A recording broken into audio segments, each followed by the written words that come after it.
Olá, eu sou o professor Edmárcio Carvalho e esse é mais um ED Pesquisa. Pode um livro de ficção nos ajudar a entender as feridas reais de quem vive à margem da sociedade? Muitas vezes a literatura alcança lugares onde os dados estatísticos não chegam. Hoje vamos falar sobre silenciamentos, velhice LGBT e a busca por um lugar no mundo através das letras.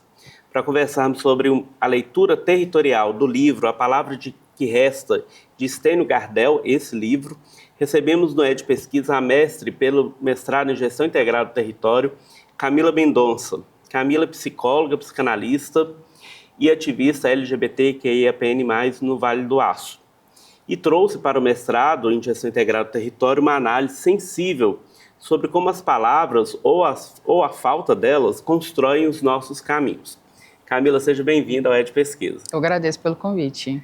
Camila, o prazer nosso te receber aqui. E aí, para a gente conversar, né? Sim. Na sua pesquisa de mestrado, você fez uma análise territorial desse livro, né? A Palavra que Resta, de Stênio Gardel. Eu queria que você falasse um pouco do livro, né? O livro apresenta um romance, né? Sobre a história de Raimundo, que é um homem que guarda uma carta de amor por 50 anos, né? Porque ele não sabia ler.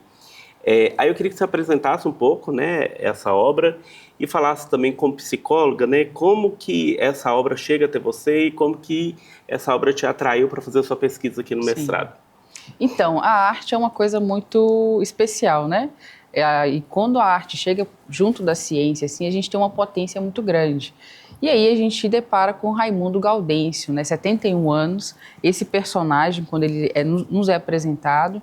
E ao longo do livro a gente vai conhecendo a sua infância, a sua adolescência, e a gente vai vendo que o cenário ali, principalmente familiar, não é muito diferente de cenários fora da ficção, né? A gente vê ali Raimundo dentro de um cenário familiar, um contexto ali do sertão, uma família tradicional, então o discurso religioso também muito forte ali naquele espaço, e aí ele tem um romance na sua adolescência, né? E aí eles pensavam, quem sabe, viver esse romance, mas são famílias mais tradicionais.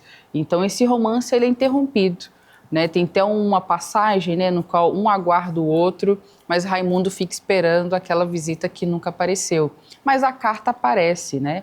E além de relatar esse momento familiar, que vai trazer esse impacto para a vida dele, então ele sai da cidade, ele sai ali daquele sertão e agora vai pensar essas outras aventuras pelo mundo, né? Ali, então ele vai pensar muito locais de trabalho, locais de relações sociais, relações amorosas, né, correndo riscos, inclusive, de exposição ao risco da sua vida. Então, a gente vê um personagem que ele é ficção, mas, ao mesmo tempo, quando a gente já vê os dados reais, né, ele está ali.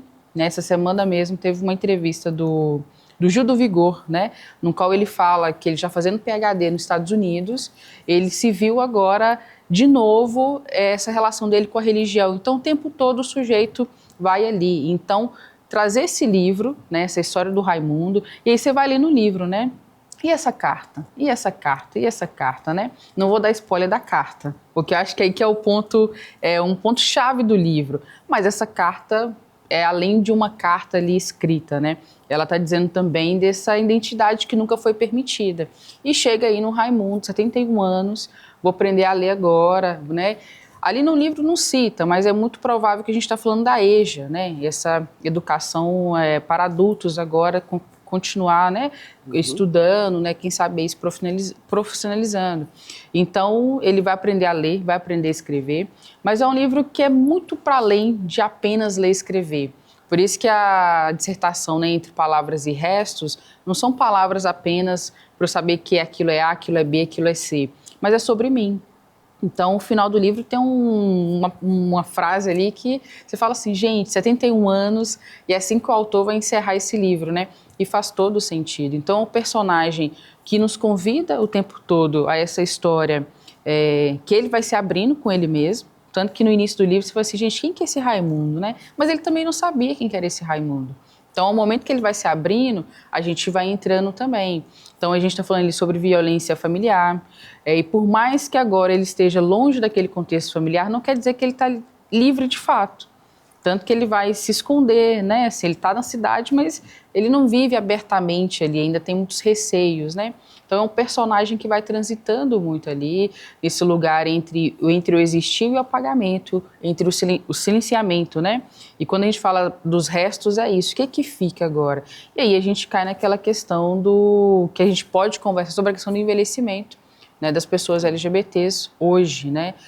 71 anos, e aí? E agora que eu tô achando que minha vida está começando, né? Então, trazer isso para a pesquisa dialoga muito com o território. Porque é a história do Raimundo, mas tem vários outros Raimundos, né? Isso porque se a gente não pegar todas as letrinhas ainda, aí que as histórias vão se alongar cada vez mais. Então, a arte, ela possibilita isso. Então, a arte e a ciência juntas, né, é uma potência muito grande para a gente conversar sobre o território. E aí, né, com essa história, né, do personagem Raimundo, a gente consegue ver aí várias camadas, né, sobre a vivência de pessoas, né, LGBTs. Sim. Né? Eu queria que você falasse um pouco como que a psicologia ela pode colaborar para poder entender ou fomentar, né, mudanças na vida de uma pessoa LGBT Sim. que passa por algum processo desses, né, seja de silenciamento, invisibilidade, da possibilidade de não viver, né, um romance, um Sim. amor, assim como as pessoas que não são LGBTs vivenciam, né, em razão do preconceito mesmo da sociedade. Sim. Como que a psicologia pode trazer um olhar e colaborar para que essas pessoas, né, as pessoas LGBTs, possam, de fato, vivenciar a vida da melhor forma possível? Pois é, primeiro a psicologia ela tem que se escutar, né? Eu falo assim, a área da psicologia é uma área muito bonita, se a gente lê o código de ética, ele é todo bonito, Sim. mas a gente sabe que é um assunto, a gente fala sexualidade, né? Quando eu falo isso em sala de aula, você vê as carinhas. Então a psicologia ela também ela tem que encarar que ela tem preconceitos. E eu, enquanto profissional, lidar com esse tema também. Mas a psicologia, quando é uma psicologia aberta, né, por isso que a gente fala que a psicologia ela não é neutra. Eu estou falando da psicologia do acolhimento, eu estou falando da psicologia em que os sujeitos eles podem chegar em qualquer espaço de trabalho que tiver o psicólogo, ele poder falar. Então, a psicologia, né, quando ela escuta o sujeito, escuta essas palavras, né, escuta esses restos aí que vão ficando, a gente tem uma potência muito grande para acolher. Hoje, por exemplo, a gente vai ver, principalmente na adolescência, né, como que adolescentes LGBTs têm uma relação muito grande com a questão da violência autoprovocada. E quando você vai conversar com esses adolescentes, vai entender sobre o que está acontecendo, né? Não é porque eu sou uma pessoa LGBT, é porque a sociedade aqui fora está me trazendo impactos, né? Então a psicologia, inicialmente, ela precisa fazer essa leitura mais crítica. Antes de eu querer pensar lá técnicas e teorias da psicanálise, né? Ou de outras abordagens, mas o que eu estou entendendo de políticas públicas? Então a psicologia, ela primeiro ela precisa estudar para depois eu acolher o sujeito, né? Então que quando eu acolho, eu estou acolhendo sua história. Então, ela tem uma potência muito grande, né? O famoso assim, mas vocês só escutam as pessoas? Então, só escutar já é uma demanda muito grande, né? Então, e a psicologia, ela não é só desse escutar, mas a gente também tem que produzir. Então, quando a gente propõe fazer as pesquisas, né, para falar sobre esse assunto, eu falo assim, olha, psicologia, a gente é para além de um lugar de teorias e técnicas, nós temos que acolher. Até vi recentemente uns dados, né, como que cresceu a questão de sintomas ansiosos e sintomas depressivos dentro da comunidade LGBT. Então, se a gente está falando de sintomas ansiosos e depressivos, chama a psicologia, questão de saúde mental. Então, a gente tem um dever mesmo, pensando que isso é uma questão de saúde pública, né? Então, a gente tem um dever de acolhimento. Está até transitando aí, sempre transitam, né, a questão de revogar a resolução 0199, que é a questão da cura gay, né? Ah, mas tem que ter reversão sexual. Gente, não é por aí que a psicologia vai caminhar. Então, querendo que a psicologia tem que caminhar para um lugar de pensar, olha, não somos uma psicologia neutra, somos uma psicologia do acolhimento. Porque, querendo ou não, a gente tem, eu falo sempre isso, assim, pessoas LGBTs, elas vivem à margem, né? Situações que podem ser, assim, normais para outras pessoas, como caminhar pela rua de mãos dadas, para uma pessoa LGBT, dependendo de onde ela mora, esse simples ato de segurar a mão, né, não é tão simples assim. E como que essas microagressões, elas vão trazendo violações, vão trazendo sofrimento, né? Então, às vezes, a pessoa só vai conseguir conversar com um profissional. Aí ele chega lá e encontra um profissional que não tem esse acolhimento, né? Então, e as pessoas têm falado muito sobre esse lugar. Então, a psicologia, ela tem um lugar para falar sobre isso, se ela quiser, né? E ela tem um dever de falar sobre isso, de acolher desse lugar, no qual o sujeito ele consiga aí organizar suas ideias, né? E pensar muito de um lugar que não é culpa dele. Por isso que a leitura crítica, né? Ela é super importante para a psicologia. Sem isso não tem como. Tanto que eu até vi um post, né? O aluno, às vezes, ele chega querendo estudar as abordagens, aplicar os testes, né? E tudo mais. Mas a primeira coisa é o seguinte: o que vocês estão entendendo de SUS? O que vocês estão entendendo de políticas públicas? O que vocês estão entendendo de ética, né? Aí é o caminho, né? Aí depois a gente vai para as abordagens. Porque é o lugar do acolhimento, a galera está adoecendo. Falo muito que é uma profissão muito agridoce, né? A psicologia hoje é uma das profissões que ela mais cresce em demanda e demanda de graduação também. Sim. Aí eu falo assim, por que está crescendo? Porque tem alguma coisa aqui no social que não está indo muito bem. Então a gente tem um dever social mesmo de trazer essa psicologia para uma psicologia do acolhimento. E aí dentro dessa lógica do acolhimento, né, a história do livro, né, do Stênio Gardel, A Palavra que Resta, traz então a vivência de um homem, né, LGBT, que passa anos, né, por não ser alfabetizado, não consegue ler a carta de quem fica com ele, de quem ele ama, né? E aí uma outra camada que a gente, né, pode pensar aqui é a questão do envelhecimento LGBT. Sim. Né? Queria que você falasse um pouco sobre isso, né, a partir da sua pesquisa, como que a gente pode pensar aí os processos de envelhecimento de uma pessoa LGBT. O que difere uma pessoa que envelhece sendo LGBT de uma pessoa que envelhece não sendo LGBT? Vamos pegar a questão, hoje em dia nós somos uma sociedade, né, até li recentemente um artigo que estava falando sobre isso, e aí estava trazendo alguns dados. Pela primeira vez, a sociedade brasileira está mais idosa do que tem adolescentes, né? Então a gente está caminhando para ser uma sociedade cada vez com pessoas mais idosas, né? E a expectativa de vida também hoje, ela só vai aumentando ali. Aí vamos pensar que o público idoso da terceira idade já é um público marginalizado. É um público, inclusive, onde que tem muitas questões de saúde mental, violência autoprovocada, suicídio. E aí você já pega uma comunidade, né, que historicamente, quando ela é criança, quando ela é adolescente, quando ela é adulta, que ela já é marginalizada. Então a gente vai muito no... Aí isso eu aprendi no JIT, os marcadores sociais da diferença, né? Então agora ela tem mais um, que é a questão do envelhecimento desse corpo, né? E a saúde hoje, né, por mais que ela vai avançando, mas a política pública ainda ela não está preparada para fazer esse acolhimento da forma como deve ser. Então agora eu tenho mais um marcador. E aí, historicamente, né, a gente sabe da dificuldade que tem dessa própria comunidade em acessar os serviços, né? Tanto que hoje tem muitas capacitações para os serviços, muito pensando no acolhimento, os conceitos assim que são introdutórios, como orientação, identidade. Os serviços ainda estão discutindo essa parte. Então, quando chega uma pessoa LGBT que ainda não está na terceira idade e ela passa por um atendimento, seja na assistência, na educação, na segurança pública, e não foi de fato acolhida, né? Qual que é a chance de eu, idosa agora, voltar para aquele atendimento, sendo que aquele atendimento já me colocou à margem de novo? E vai ficando cada vez descendo a escadinha, né? Aí o pessoal assim, vamos pagar o plano de saúde, mas aí pensa também que é uma comunidade que, historicamente, em relação a trabalho, né, mercado de trabalho, também não é do mesmo lugar. Tem mais dificuldade do que pessoas que não são pessoas LGBTs, né? Então, a gente já tem um público que, historicamente, já é deixado à margem, que é a terceira idade, e agora a gente tem pessoas LGBTs à margem também.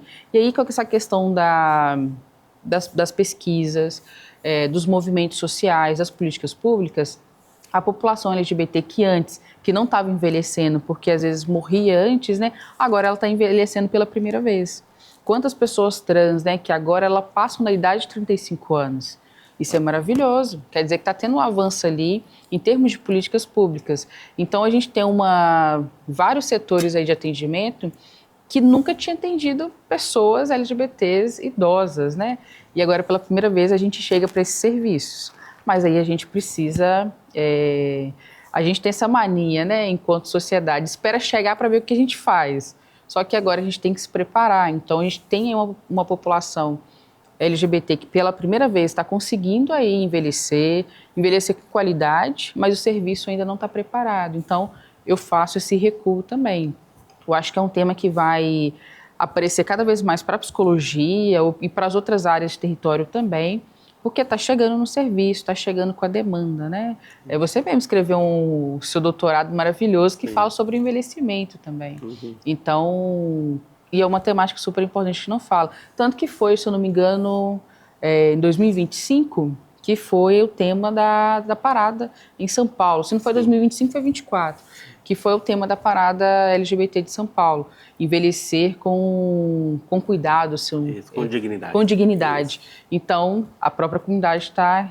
Pela primeira vez, estamos envelhecendo, né? E pensando sobre isso, né? E pensando sobre isso. O livro também fala, né, de uma outra camada, que passa pelas vivências das pessoas LGBTs, que é muito comum, que é o fato do personagem principal do livro ele ter que sair, fugir da cidade dele, né, e ir para uma cidade maior para poder ser livre, né? E essa fuga, né, ainda é um caminho que muitos jovens LGBTs de cidades pequenas ou de médio porte que se veem obrigados a ir para os grandes centros para poder viver a sua vida, né, talvez no anonimato, vamos dizer assim. Queria que você falasse um pouco sobre isso. Qual que é a dimensão, né, dessa vivência específica para essa comunidade?